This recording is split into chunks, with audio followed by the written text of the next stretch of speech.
The pews are empty, not just sparse, empty. First Baptist Church of Marion, Alabama, stood for 142 years before it closed its doors in 2019. The building that once held 300 worshipers every Sunday, where generations were baptized, married, and mourned, now sits silent except for the occasional creak of settling wood. The hymnals still rest in their holders. The cross still hangs above the pulpit. But nobody comes anymore. And here's the thing that should terrify every pastor in the American South. This isn't an isolated incident. It's a pattern, a tsunami. Between 2010 and 2020, over 4,500 Southern Baptist churches closed their doors permanently. That's more than one church every single day for a decade. In the Bible Belt, the buckle of American Christianity, the region that gave us the Jesus Saves billboards every 5 miles, where high school football games still open with prayer, where "What church do you go to?" is a more common icebreaker than "What do you do for work?" Something catastrophic has happened to American religion, and if you look at the numbers, really look at them, you'll see it's not happening equally across all ages. It's a generational earthquake, and the fault lines run straight through the hearts of Millennials and Gen Z. In 1972, when pollsters asked Americans about their religious affiliation, only 5% dollars said none. 5%. That number was so small it barely registered as a blib. Fast forward to 2021, and that number exploded to 29%. Yes. Nearly 1 in 3 Americans now claim no religious affiliation whatsoever. But here's where it gets interesting. Break that down by generation, and you see something shocking.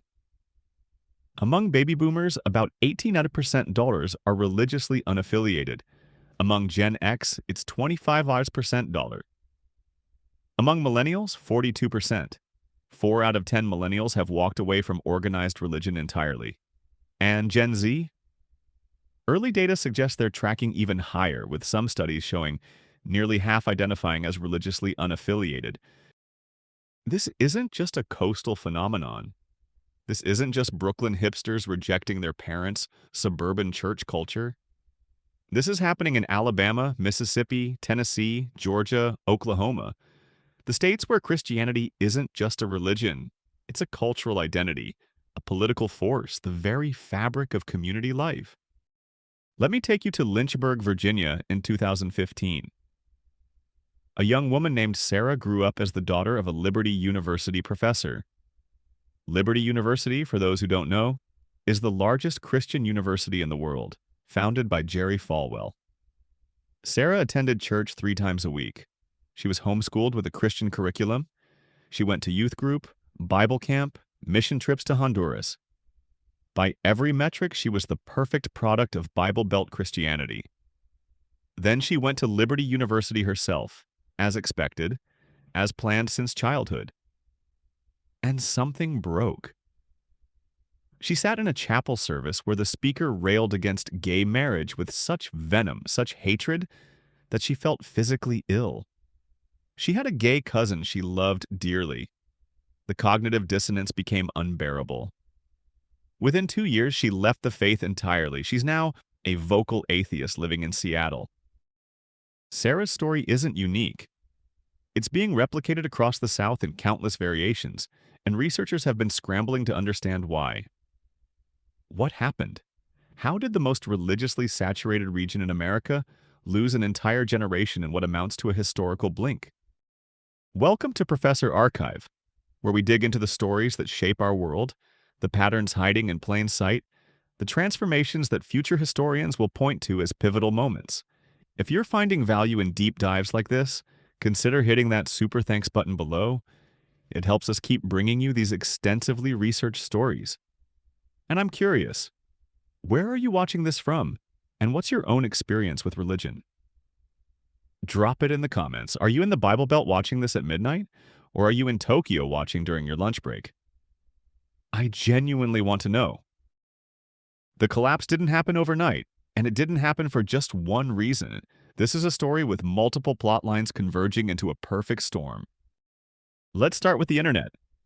In 1995, only 14% of American adults used the internet. By 2019, that number was 94% dollars.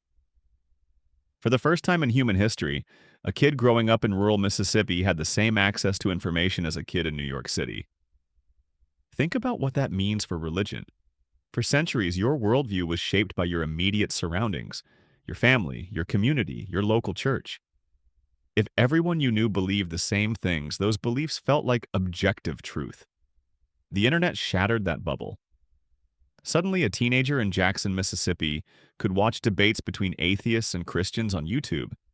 They could read about other religions, other philosophies, other ways of seeing the world.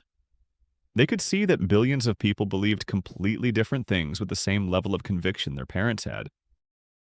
In 2007, a high school student in Tennessee posted on an early internet forum about his experience reading the Bible cover to cover for the first time, not in cherry-picked Sunday school verses, but straight through Genesis to Revelation. He was shaken. The genocides in Joshua, the endorsement of slavery in Exodus, the contradictions he'd never noticed when scripture was served to him in carefully curated portions. He wrote, "I feel like I've been reading the Bible for the first time, and I don't recognize the God I was taught to love." That post got 3,000 responses. The internet didn't just provide information, it provided community for doubters, for questioners, for people who felt alone in their skepticism. But information alone doesn't explain the Exodus. Let's talk about the scandals. Because while every generation has dealt with church scandals, Millennials and Gen Z grew up watching them explode in real time on social media. Impossible to ignore. Impossible to sweep under the rug. In 2002, the Boston Globe published its investigation into sexual abuse in the Catholic Church. Priests had abused thousands of children, and church leadership had systematically covered it up for decades. The scandal was devastating, but the Catholic Church, while influential in the Bible Belt, wasn't the dominant force. That title belonged to evangelical Protestantism. And evangelical leaders loved to point to Catholic scandals as proof of why their tradition was different, better, more authentic. Then their turn came. In 2018, the Houston Chronicle published an investigation that found that over 700 victims had been sexually abused in Southern Baptist churches over the previous 20 years, with more than 380 church leaders and volunteers convicted or accused of abuse. The denomination's leadership had failed to track abusers, allowing them to move from church to church. Just like the Catholics they'd condemned, the hypocrisy was staggering, and young people noticed. They noticed that the same pastors who preached about sexual purity and traditional marriage were being arrested for molesting children. They noticed that protecting the institution seemed more important than protecting victims. Then came the political entanglement. Here's a statistic that tells you everything you need to know. In 1976, only 49% of white evangelical Christians voted for the Republican presidential candidate. By 2016, that number was 81%. Evangelical Christianity in the Bible Belt became almost indistinguishable from Republican politics. For older generations, this marriage of faith and politics felt natural, righteous even. For younger generations, it felt like a betrayal of everything Jesus actually taught. Think about the optics. In 2016, 81% of white evangelicals voted for Donald Trump, a thrice-married casino owner who bragged about sexual assault on tape. This was the same religious community that had spent the 1990s demanding Bill Clinton's impeachment over his affair with Monica Lewinsky, claiming moral character was essential for leadership. The contradiction was so glaring that it became impossible to take the moral authority seriously. A 2019 survey found that 63% of millennials who left evangelical Christianity cited the Religious Rights Alliance with Trump as a significant factor in their departure. Let me tell you about a pastor in Georgia named Mark. In 2017, he was leading a thriving youth group of about 75 teenagers. He was young, relatable, genuinely passionate about his faith. After Trump's election, he began to notice a shift. The teenagers started asking harder questions. Why did our denomination support family separation at the border when Jesus said to welcome the stranger? Why did we claim to be pro-life but oppose universal health care and support the death penalty? Why did we spend more time condemning gay marriage than addressing poverty? Mark tried to answer honestly, tried to present a more nuanced theology. The church elders told him to stop. Some parents complained he was making their kids too political. By 2020, his youth group had shrunk to 15 kids. By 2021, he left ministry entirely, disillusioned and exhausted. But there's another factor nobody talks about enough: economics. The prosperity gospel, the idea that faith will bring material wealth, became enormously popular in Bible Belt churches from the 1980s onward. Preachers like Joel Osteen, Joyce Meyer, and countless local pastors preached that God wanted you to be rich, that poverty was a sign of insufficient faith. Millennials and Gen Z came of age during the 2008 financial crisis and its aftermath. They graduated into an economy where wages had stagnated, housing costs had exploded, and student debt had become crushing. They prayed, they believed, they did everything right, and they still struggled to pay rent. A 2016 study found that millennials in Bible Belt states earned an average of $35,000 annually, while facing an average student debt of $32,000. They watched megachurch pastors fly private jets while they ate ramen for dinner. They heard sermons about tithing 10% dollars of their income while barely affording groceries. The cognitive dissonance became unbearable.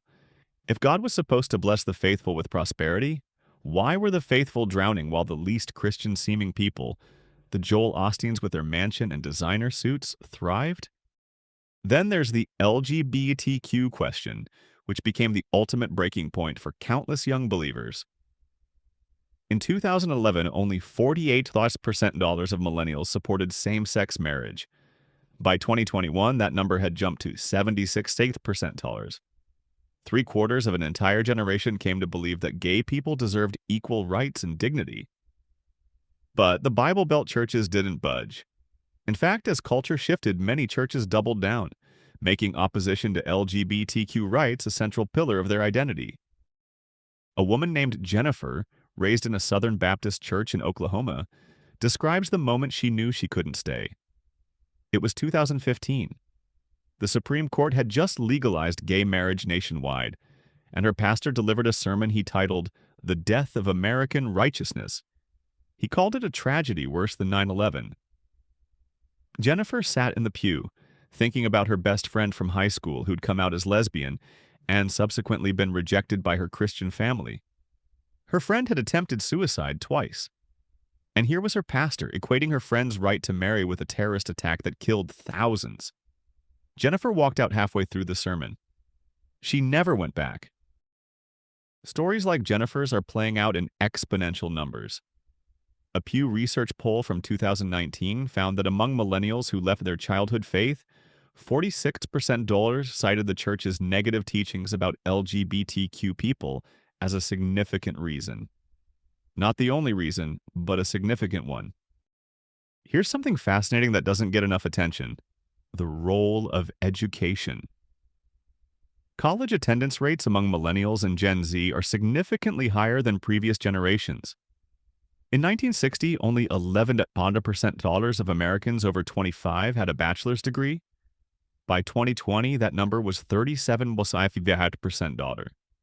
And here's the uncomfortable truth for Bible Belt Christianity: higher education correlates with lower religious adherence. A 2017 Pew study found that 32% dollars of college graduates were religiously unaffiliated compared to 24% dollars of those with only a high school education. In the Bible Belt specifically, this created a brain drain. The brightest students left for college and often never returned, spiritually or geographically. They went to state universities, secular institutions, places where their childhood beliefs were challenged by biology professors teaching evolution, philosophy professors teaching critical thinking, diverse student bodies representing every faith and no faith. Many churches responded by preaching suspicion of higher education, calling universities liberal indoctrination camps. This only accelerated the divide. I want to tell you about a small church in rural Kentucky called Grace Community. In 2005, they had 250 members. By 2022, they had 45, almost all over the age of 60. Their pastor, who's been there for 30 years, can name every young person who left. Katie went to University of Kentucky and stopped coming home for anything but Christmas. Michael moved to Nashville and sent a Facebook message saying he'd found a more inclusive spiritual path. Sarah married an atheist. Josh came out as gay and now lives in Atlanta. Emma started a YouTube channel about religious deconstruction. Tom joined a non-denominational megachurch that's too modern and shallow. The list goes on. Every single one of them was raised in that church, baptized in that baptistry, taught in those Sunday school rooms, and every single one is gone. The pastor told a researcher, "I don't know what we did wrong. We loved them. We taught them the Bible. We were like family, and they all left anyway." That quote haunts me because I don't think he's wrong that they love them. I think that's what makes this so tragic. This isn't a simple story of evil institutions and liberated youth. It's more complicated. It's about tectonic cultural shifts that made certain ways of thinking about the world incompatible with how younger generations experience reality. Let's zoom out and look at the numbers across the entire Bible Belt. In Alabama, religious knowns increased from $12% in 2007 to $22% in 2020. In Mississippi, from $10% to $20%. In Tennessee, from $14% to $25%. In Oklahoma, from $16% to $28%. These aren't marginal shifts. These are seismic changes in states where Christianity was the unquestioned default, where not attending church made you a social outlier, where politicians couldn't get elected without proclaiming their faith. And here's what's absolutely crucial to understand. Most of these young people aren't becoming atheists in the aggressive, angry sense. They're becoming what researchers call spiritual but not religious. A 2020 survey found that 59% of religiously unaffiliated millennials still believe in some kind of God or universal spirit. They're interested in meditation, yoga, astrology, psychedelics, nature spirituality, anything except the institutional Christianity they grew up with. They haven't lost faith in the transcendent, they've lost faith in the church. There's a thread on Reddit's ex-Christian forum with over 40,000 members, mostly millennials and Gen Z from Bible Belt backgrounds. Reading through their stories is like witnessing a mass trauma processing session. The same themes appear again and again: purity culture that left them with shame about their bodies, judgmental attitudes toward anyone different, biblical literalism that crumbled under scientific scrutiny, political conservatism masquerading as theology, abuse that was covered up or minimized. One user from Louisiana wrote, "I was taught that I was fundamentally broken and deserving of eternal torture, that I was only spared because God killed his own son instead of me." That's an abusive parent teaching their child they're worthless. It took me years of therapy to undo that damage. Another from Arkansas, "I was told dinosaurs weren't real, that carbon dating was a conspiracy, that evolution was a lie from Satan. Then I got to college and realized the entire world of science disagrees with my church, and I had to choose between facts and faith. I chose facts." Another from Texas, "I watched my church raise $50,000 for a new sound system while voting against funding the school lunch program because handouts create dependency. The hypocrisy became unbearable. The economic implications of this shift are staggering. Churches in the Bible Belt are closing at unprecedented rates. Small rural churches that survived the Civil War, the Great Depression, and World War II are shuttering because there's nobody under 50 attending. Larger churches are consolidating, selling buildings, cutting staff. The Southern Baptist Convention, America's largest Protestant denomination, has lost over 2 million members since 2006. That's a church the size of a small city vanishing every single year. Christian colleges are facing declining enrollment. Between 2012 and 2022, $100 Christian colleges closed. The ones that remain are increasingly struggling to fill seats. Many are dropping Christian from their names and marketing materials, trying to appeal to a broader demographic. The evangelical publishing industry is contracting. Christian bookstores are disappearing. Entire economic ecosystems built around Bible Belt Christianity are collapsing. But here's a twist in the story that's just beginning to emerge. Some churches are adapting. There's a small but growing movement of progressive evangelical churches in the South that are shifting their theology and practice. They're affirming LGBTQ members, addressing racial justice, emphasizing environmental stewardship, distancing themselves from Republican politics, embracing evolution and science. These churches are attracting some younger members, though in much smaller numbers than previous generations. A pastor in North Carolina named Sarah, yes, women pastors, which itself is controversial in the Bible Belt, leads a church that's 60% under 40. She told a reporter, we had to choose, maintain traditional theology and watch young people leave, or evolve our understanding of Scripture and faith. We chose evolution, literally and theologically, and some older members left, but younger people started coming. People who thought they could never set foot in a church again. But these progressive churches remain tiny outliers. The dominant expression of Christianity in the Bible Belt hasn't budged on the issues that matter most to younger generations. And the young people keep leaving. There's a sociological concept called cultural lag, where technology and culture change faster than institutions can adapt. That's what we're witnessing. The institution of Bible Belt Christianity was built for a world that no longer exists. A world of geographic isolation, limited information access, social homogeneity, and unquestioned authority. Millennials and Gen Z grew up in a radically different world, globally connected, information-saturated, diverse, and skeptical of authority. The church didn't change fast enough, and now it's paying the price. What happens next? The trends show no sign of reversing. Gen Alpha, the generation after Gen Z, is being raised by millennial parents who've largely left the church. These kids aren't being baptized, aren't attending Sunday school, aren't being raised with Bible stories and Christian theology. In another 20 years, the Bible Belt as we know it may not exist. Some churches are going extinct. That's already happening. First Baptist Marion is just one of thousands, but others are transforming slowly, painfully, like a caterpillar in a chrysalis, into something unrecognizable from what they were. The Christianity that emerges, if it emerges, won't look like the Christianity that dominated the 20th century South. And here's the final twist. Some researchers suggest this might actually be good for Christianity. Throughout history, when Christianity becomes too intertwined with political power and cultural dominance, it loses its prophetic edge, its revolutionary message.